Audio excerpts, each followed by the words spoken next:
Pasca perkelahian yang mengakibatkan korban jiwa di Lapas Kerobokan Denpasar, Bali, pihak kepolisian Polda Bali melakukan sweeping di dalam lapas.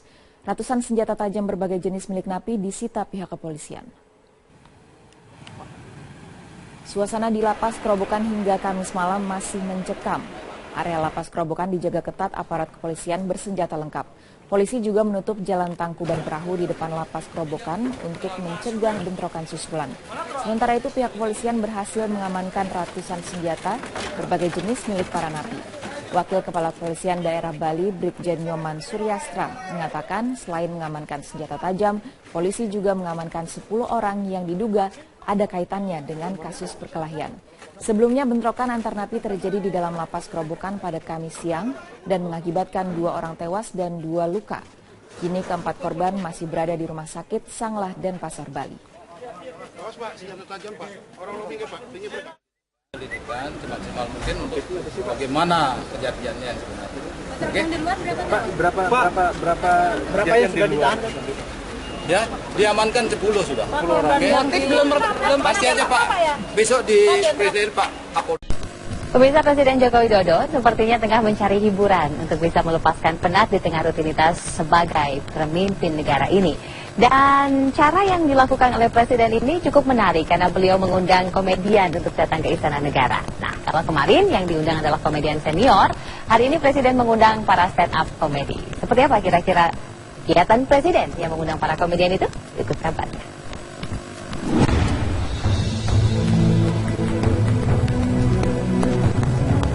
Setiap orang butuh hiburan, tidak terkecuali juga seorang presiden seperti Presiden Joko Widodo.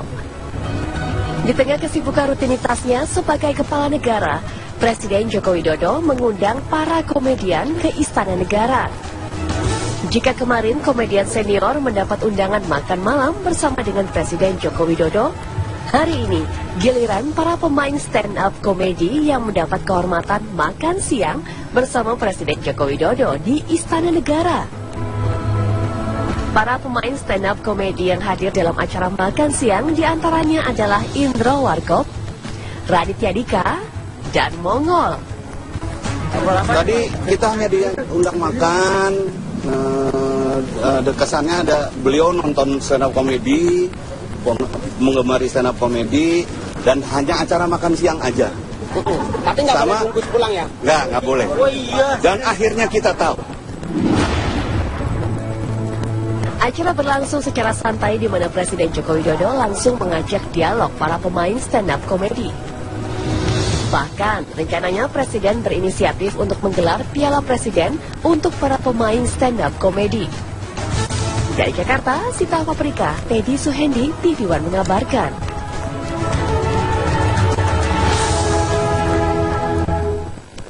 Kalau Anda, kira-kira apa yang Anda lakukan untuk melepas kepenatan? Pasti banyak ya cara yang dilakukan, dan masing-masing orang tentunya berbeda.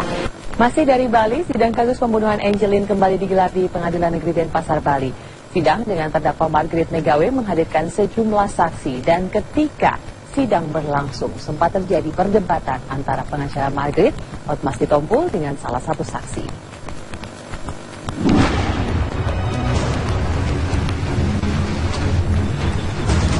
Sampai saat ini, sidang kedua terdakwa pembunuhan Angelin, yakni Margaret Megawe dan Agustinus Tai, terus dilakukan di Pengadilan Negeri Denpasar, Bali. Sidang siang tadi merupakan sidang dengan terdakwa Margaret Megawe dengan agenda mendengarkan keterangan saksi.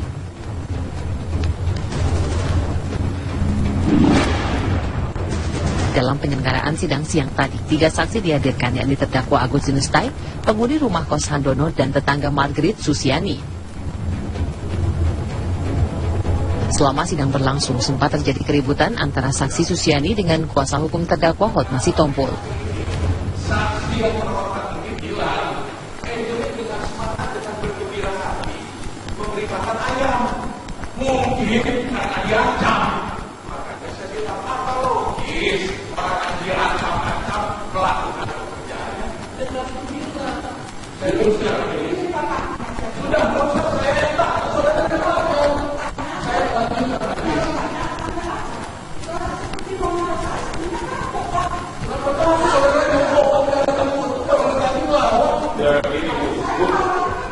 Ini saksi Keributan ini baru mereda setelah hakim menengahi keduanya. Hotma Sitompul menilai sejumlah saksi kerap berubah keterangannya sehingga patut diragukan. Tim TV One mengabarkan. Proses rekapitulasi suara pilkada serentak di beberapa daerah diwarnai kericuhan. Kericuhan ini akibat para saksi yang tidak puas dengan proses penghitungan suara sebelumnya.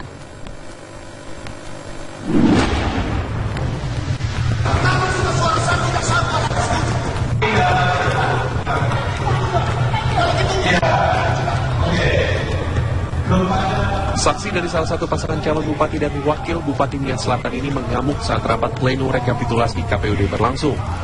Saksi itu merasa tidak puas atas tindakan KPUD yang dinilai tidak mengindahkan laporan kepada Panwaslu yang menduga adanya pelanggaran dalam penghitungan suara.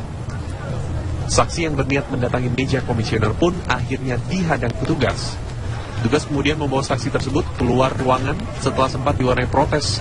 Rapat pleno rekapitulasi KPUD Kabupaten Nias Selatan kembali dilanjutkan.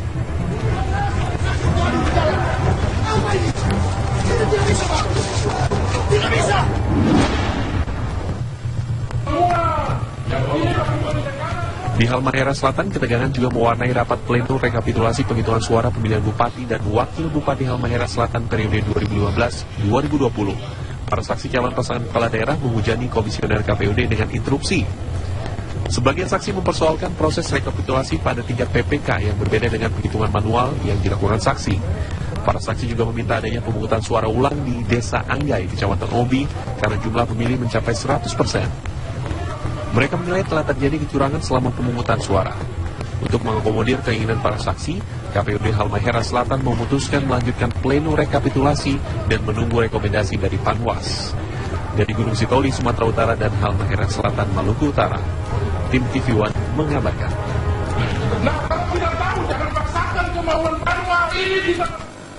Razia uji kelayakan angkutan yang dilakukan petugas suku Dinas Perhubungan Jakarta Pusat diwarnai kericuhan. Razia ini menargetkan puluhan kendaraan angkutan kota, Metro Mini, Kopaja, dan Kopami di sepanjang Jalan Pasar Senen, Jakarta Pusat. Petugas Sudin Perhubungan Jakarta Pusat merazia puluhan Metro Mini, Kopaja, dan Kopami di Jalan Pasar Senen, Jakarta pada siang tadi. Beberapa pengemudi angkutan ini memprotes sikap Dinas Perhubungan yang menghentikan operasi unit kendaraan angkutan mereka. Tetapi, menurut petugas, tindakan penghentian operasi terhadap angkutan bus telah sesuai dengan Perda Gubernur tentang transportasi yang menyatakan setiap kendaraan angkutan dengan produksi di bawah tahun 2004 menghentikan operasi dan diremajakan. Walaupun sempat menuai protes dari para supir, petugas tetap menahan 30 kendaraan dari razia ini. Sekarang Perda kemarin kan Perda ini tahu rakyat melalui DPRD sudah diundangkan. Pengurus Bapak harusnya yang memberitahu. Kita ke kabar lainnya, Majelis Hakim Pengadilan Tindak Pidana Korupsi menyatakan OC Kaligis bersalah karena memberi suap kepada Hakim PT UN Medan Sumatera Utara. OC Kaligis divonis 5 tahun, 6 bulan penjara dan denda Rp300 juta.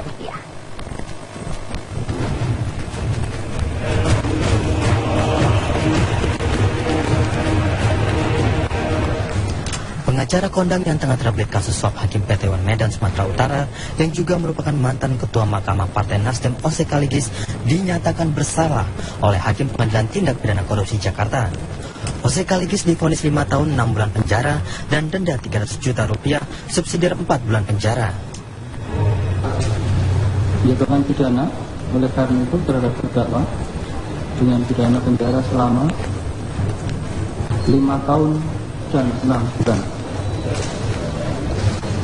Dikurangi selama terdakwa berada dalam tahanan dan dijatuhi pidana denda sebesar Rp300 juta. Apabila tidak dibayar, pidana kurungan pengganti diganti dengan kurungan pengganti selama 4 bulan. Mendengar putusan hakim terhadap dirinya, OC Kaligis langsung menyatakan banding. Apapun konsekuensinya, dengan ini saya menyatakan banding. Karena setelah mendengar tadi pertimbangan hukum, saya dengar sendiri KDP ini dan saya tidak mau mempengaruhi putusan. dan bukan saya artinya menentukan siapa fighter, siapa majelis hakim. Itu yang bukti yang saya catat yang mulia. Jadi dengan berhormat kepada putusan yang mulia, hari ini juga juga kepada mohon maaf para pengacara yang saya hormati, mendahului barangkali, tapi ini saya merasakan tentu saya tidak sesuai dengan putusan itu yang mulia, dan saya akan lihat pasti Gary dituntut juga lebih rendah dari saya. Jadi sedangkan dia kan ada advokat yang disumpah. Betul yang mulia, bagaimana dengan permohonan berobat saya? Karena minggu lewat saya sudah mengajukan ini alasan kemanusiaan. Kalau saya katakan saya sakit, saya katakan saya sakit. Belum sungguh benar, itu bagian kepala saya. Jadi mohon dipertimbangkan permohonan saya itu, karena minggu lewat saya sudah minta. Jadi supaya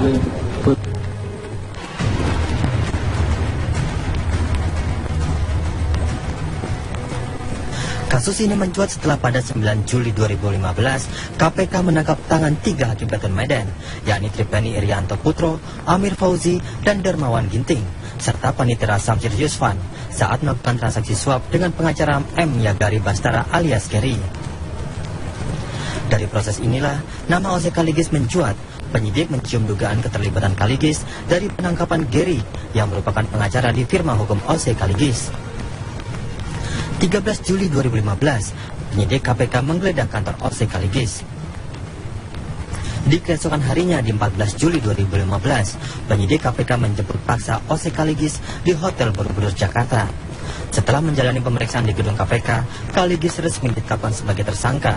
Pria kelahiran 19 Juni 1942 itu langsung ditahan di Rutan Guntur. Dalam kasus ini, mantan Ketua Mahkamah Partai Nasdem itu diduga ikut menyuap Hakim PT UN Medan terkait penanganan gugatan kasus dana bansos Provinsi Sumatera Utara di PT UN Medan. KPK pun terus mengembangkan kasus ini, termasuk melacak asal-muasal uang suap tersebut. Selang 2 pekan kemudian, KPK menetapkan Gubernur Sumatera Utara nonaktif Gatot Pujonugroho dan istrinya Evi Susanti sebagai tersangka. Pasangan suami istri itu diduga memberi atau menjanjikan sesuatu kepada hakim untuk mempengaruhi putusan yang sedang diadili. Tim TV One mengabarkan. Pemirsa, Presiden Joko Widodo sepertinya tengah mencari hiburan untuk bisa melepaskan penat di tengah rutinitas sebagai pemimpin negara ini.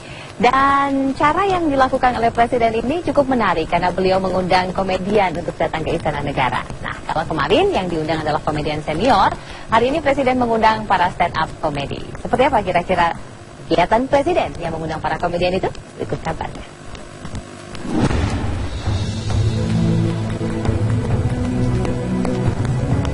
Setiap orang butuh hiburan. Tidak terkecuali juga seorang presiden seperti Presiden Joko Widodo. Di tengah kesibukan rutinitasnya sebagai kepala negara, Presiden Joko Widodo mengundang para komedian ke Istana Negara. Jika kemarin komedian senior mendapat undangan makan malam bersama dengan Presiden Joko Widodo, hari ini giliran para pemain stand-up komedi yang mendapat kehormatan makan siang bersama Presiden Joko Widodo di Istana Negara. Para pemain stand-up komedi yang hadir dalam acara makan siang diantaranya adalah Indro Warkop, Raditya Dika, dan Mongol. Tadi kita hanya diundang makan, kesannya ada beliau nonton stand-up komedi, menggemari stand-up komedi, dan hanya acara makan siang aja. Tapi nggak boleh bungkus pulang ya? Nggak boleh. Oh iya. Dan akhirnya kita tahu. Acara berlangsung secara santai di mana Presiden Joko Widodo langsung mengajak dialog para pemain stand-up komedi. Bahkan, rencananya Presiden berinisiatif untuk menggelar Piala Presiden untuk para pemain stand-up komedi. Dari Jakarta, Sita Paprika, Teddy Suhendi, TV One mengabarkan.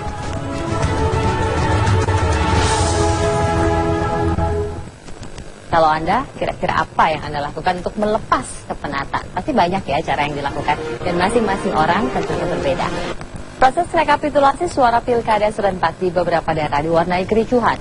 Kericuhan ini akibat para saksi yang tidak puas dengan proses penghitungan suara sebelumnya.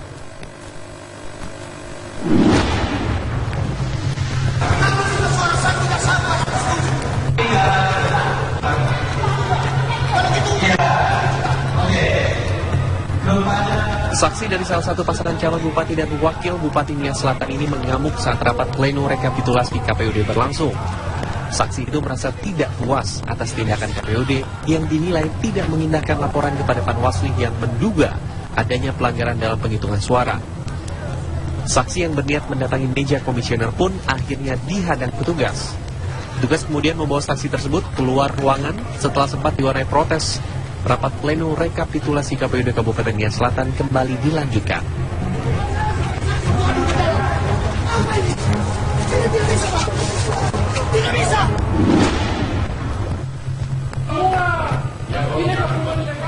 Di Halmahera Selatan, ketegangan juga mewarnai rapat pleno rekapitulasi penghitungan suara pemilihan bupati dan wakil bupati Halmahera Selatan periode 2015-2020.